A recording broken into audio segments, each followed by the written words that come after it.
الآنسة هدير الله يرحمها ويسامحها ويجعل مثواها الجنة إن شاء الله، البنت اللي توفت في حادثة الأهرام الشهيرة اللي كلنا شفناها. في نقطتين بس حابب أشرحهم للناس. النقطة الأولانية إن الحادثة دي صنفت أو هتصنف قتل خطأ. حد هيقول لي طب إزاي هي كده هتصنف قتل خطأ؟ أنا معاكم إن البنت متدلعة، والبنت سخيفة، والبنت مبينة لا مبالاة وعدم مسؤولية، وعندها إحساس دفين إن هي طالعة منها، الله أعلم يعني الإحساس ده جاي لها منين، بس دي الحقيقة إن هي قتل خطأ. اتنين، البنت اللي عملت الحادثة دي حدث. يعني إيه حدث؟ يعني لم تكمل ال 18 سنة، يعني هيبقى آخرها هتتحط في رعاية الأحداث كام سنة وتطلع والموضوع انتهى على كده.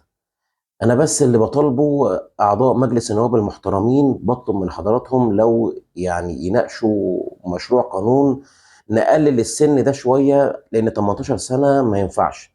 المفروض يبقى 15 او 16 سنه، لان بالشكل ده في ناس كتيره بتعمل حوادث باهمال وبقله تربيه، وفي الاخر اصله اقل من 18 سنه او هي اقل من 18 سنه، فبالتالي في الاخر تبقى على ايه؟ كام سنه في رعايه الاحداث وانتهى الموضوع على كده. في النهايه، الله يرحمك يا هدير ويغفر لك ويصبر اهلك.